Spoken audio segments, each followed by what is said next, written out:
So our next speaker is Jakob Nordin, who is going to talk a bit about reproducibility, reproducible science in the time domain. Hi everyone, I'm Jakob Nordin. I hope you can hear me. I will start sharing my screen.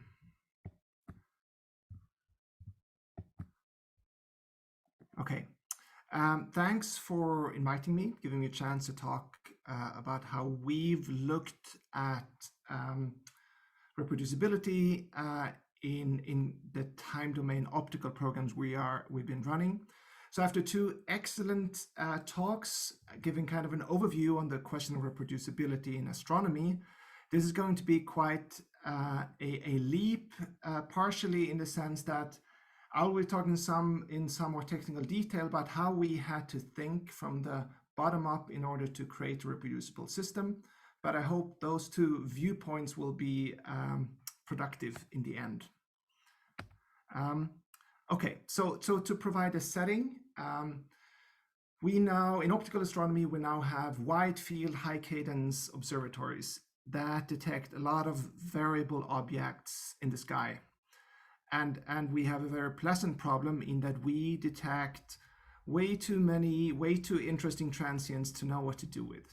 So we have hundreds of thousands of detections every night. And that's obviously too many for us to look at. We don't have follow-up resources to look at a fraction of the objects we would like to look at. So most of them are just gone, and we will never have a chance to figure out what really happened. So this is technological development. We've seen a scientific development in that we want to react to these detections faster, both driven by multi-messenger programs. When there's a kilonova, gravitational wave trigger, we want to observe right away. Also because we want to investigate explosive events that happens really fast, and then we can't wait a few days before we get a signal. So all of those things, or these things combined, led us to the realization that we have to construct software platforms that can perform autonomous real-time transient analysis.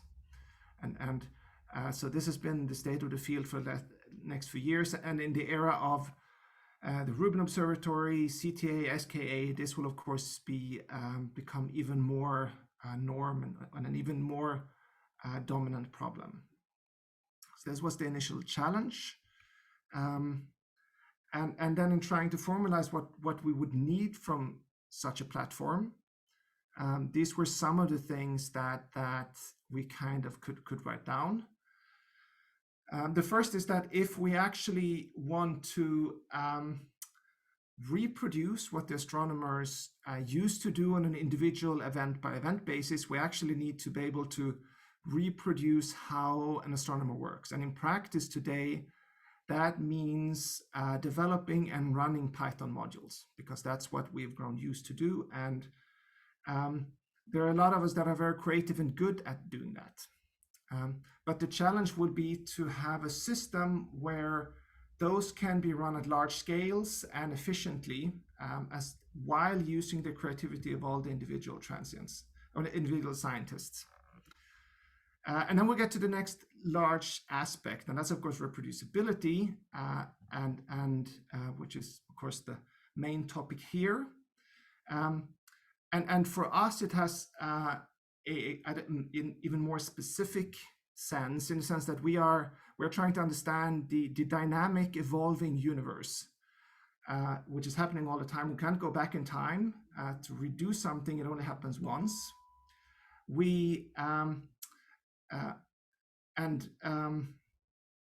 So what does it mean to be reproducible in this setting? Well, we can look at that in a few different ways. There's kind of the the initial way, which just means that we can reproduce a result. So that's that there is some result provided in a paper, and this can be recreated.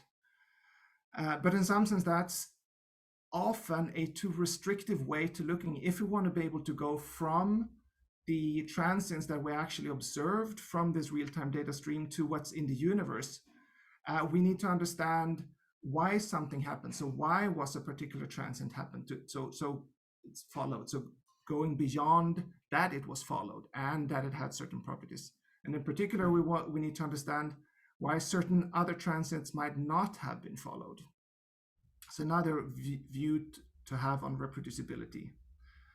And then there's a third, even more challenging way, and that's to reconstruct what could have happened. So if there would have been some other science program in place, would then some specific combination of observation have been made or not? And can we design real-time programs for the future where this will work? So there are multiple ways to look at reproducibility, and we kind of try to think about how can we actually guarantee that we can do these things. A way to describe the requirements of all of those that we found very kind of informative and guiding was that they can more or less all be described by moving to a code to data paradigm shift. So let me describe shortly what I mean with that. So for at least a few centuries of optical astronomy, this is more or less how we have been operating. So we've looked in the sky, we've seen something fascinating, and then once we have the data, we go home, we develop some sort of analysis, which can be easy, it can be hard, we can write very advanced software, but it's what we do. And once we're done, we then evaluate the result, we write a paper, hopefully we publish it with open access, and we can make this result reproducibility. But this would still be a linear workflow, and it's not what allows us to really implement these large-scale, reproducible, real-time workflows. So there, we need to do something akin to reversing this analysis, this analysis workflow, where you start by defining an expected result. So what is this figure that you want to publish in the end? What would the axis be? What would the interesting discovery be? Once you have that done, you then go ahead and develop the software that can produce the data for your figure. Obviously, you need to have test data for this. But this development still proceeds before you've actually looked at most of the data. And then eventually you make this software available, you push it somewhere. And only at that point, you're at the level where you actually expose it to the full data streams, be it real-time data or archive data. And this is, of course, a change that's happened in the industry for a long time ago. It's obviously much easier to move small pieces of code to where all the data resides than the other way around. But it's been hard to do so in our academic world, which kind of resists this. But still, it has a lot of attractive components for the kind of problems we're discussing here. It does encourage consistent software development and distribution because you're actually completing that part first. And you want it to be runnable at some high-performance computer center. So it means that you need to have it documented and distributed somewhere, while still enhancing this creativity from all the scientists that we might have. So already working in this framework does in itself take steps towards reproducibility. So in essence, this is what AMPEL is. It's a software platform which enables code-to-data workflows in the regime of time-dependent astronomy and astrophysics, but there's nothing inherent that it has to be time-dependent data. That's where we do come from. So when I hear talk about AMPEL, there are a few different things I can mean. So there's, and they're of course connected, but there's a core set of internal software libraries that takes care of data shuffling. So there's a database in the middle, and then there are different analysis units which want to perform different kind of operations. And then you have core components that hopefully you never understand what they do, that shuffle the data around between them. Outside of these, or on top of these, there are scientific analysis units. So this is what users or user groups will contribute that performs the scientific calculations, whatever those might be. And then all of these parts are combined together into an instance, which is hopefully powered by some computer center and can, for example, receive real-time alert streams that you could not manage on your laptop. So we have one of those, a public instance that's hosted at DC Soiten, Okay, so in this circumstance, I'm going to go a little bit into the concepts of behind AMPEL, and it's going to have implications for reproducibility, because kind of the underlying problem and how to realize that was that we needed a way to break down the components and how to describe a science program in ways where we can pick apart the different atomic blocks that it's made of. And the way we did this, we think it's a very neat and descriptive way. It might not be the only one. Is that every analysis is divided into 4 different tiers, meaning 4 different kinds of operation. So data can be added from different sources, or filtered, or rejected. It can be combined. So from a lot of instruments, that's trivial if data are coming from the same source. For other multi-messenger programs, it's a hard task to figure out which observational pieces might belong together. Once you have a state, so a set of data points, you can augment them by calculating additional properties, such as a likelihood or a temperature. So this is then a value that you calculate based on a set of data points, which is then stored. And then only in the final tier, you then have a reaction layer where you can look at all your aggregated data. And if some event passes a threshold, you get alerted and so on.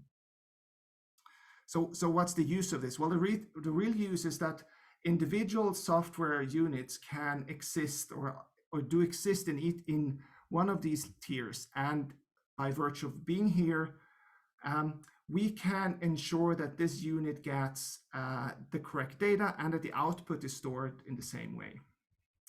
So why is this useful? Well, we can have a quick example here. So for all of these internal layers, there are abstract classes that we define that regulates so what sort of input and what sort of output is expected. So this is an abstract point T2 unit. The details don't matter, but this is an AMPEL construct that we know how to provide data. And then a scientist can implement the version of this. In this case, it's a T2 minor planet center unit, which for this data point does a fairly straightforward check of whether the object exists at the MPC. And then once this software exists, of course, in a known repository with a version tagged, any user of AMPEL can just request this unit to be run and to be executed on all transients in their channel. I won't talk much about the core underlyings of how it works. As I mentioned, the core is what shuffles data from the underlying database to all of these units that are living in the different tiers of AMPEL. The main kind of construction requirement we adhere is that this should be a system that can run as well on a local laptop when you're designing something, as well as scaled up on a computer center where you can actually receive the full alert load from some modern facility. So finally, after kind of these more technical details, I'll get to the reproducibility part. So why does this setup provide a nice setting, or actually the only way we could think of where reproducibility is actually possible in this realm of time domain astronomy? Well, the first is that by this design, all of the calculations are performed by software units, which has to be available online, for example, at GitHub in some version that we can access, because that's the only way they will be implemented in the live AMPEL system.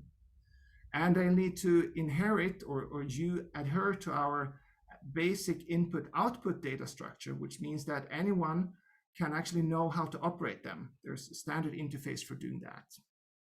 A second aspect, which is often ignored, is that in the system we also store all the configurations for each of these units, meaning that we can check at any point of time which units were operational and exactly what configurations did they use.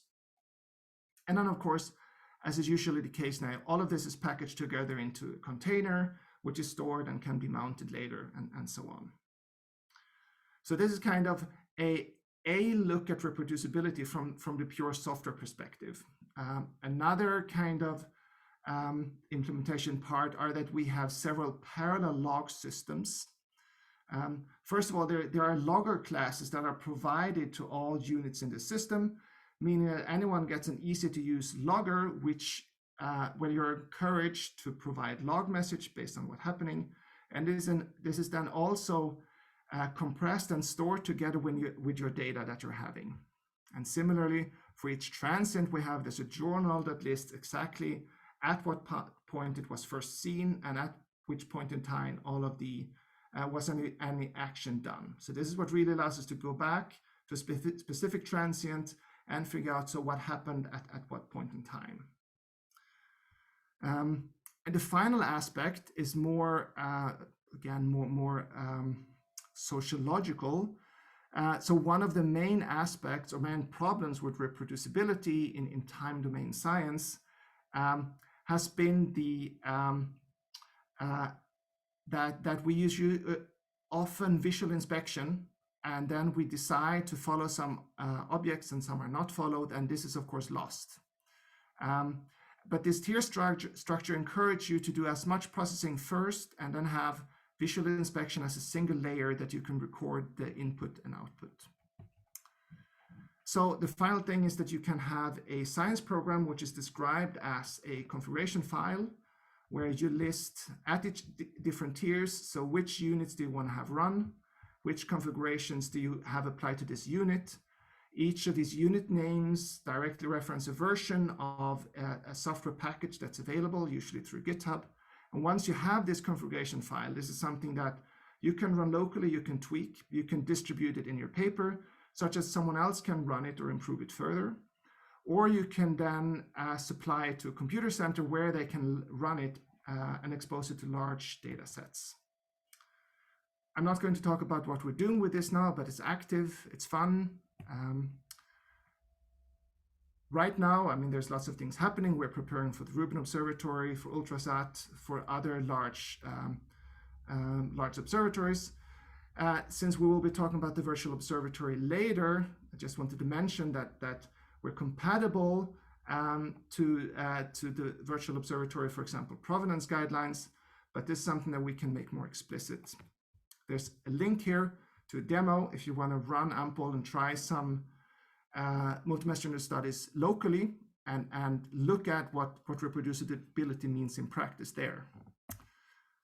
So this was just a quick run of AMPEL and what we had to think about in order to ensure reproducibility in time domain astronomy. I hope it wasn't too technical or that there were maybe a few aspects there that are interesting. So if you want to follow up on any of those things, then please contact me on this email here or directly on Slack. So AMPEL is a model platform which does realize code to data in astronomy, and it was built with reproducibility in mind. As a final thing, I just added this aspect of new roles based on the other talks earlier today, because it is a critical one. So I believe these code to data framework will be critical to do real-time astronomy in the next decade, but they will only work if we have different roles. There will be people operating this, there will be people improving the core software, it will be people deriving software units, developing them, and there will be users that actually use this software to do science. And we need to have ways to reward all of these, reference them, give them positions, and so on. But with that, I'll thank you for the attention. Okay, thank you very much for this talk. We've got time for a quick question or two. If people have any, please start writing in Slack, and I will ask Jakob half. I can see someone writing, so just bear with me a second.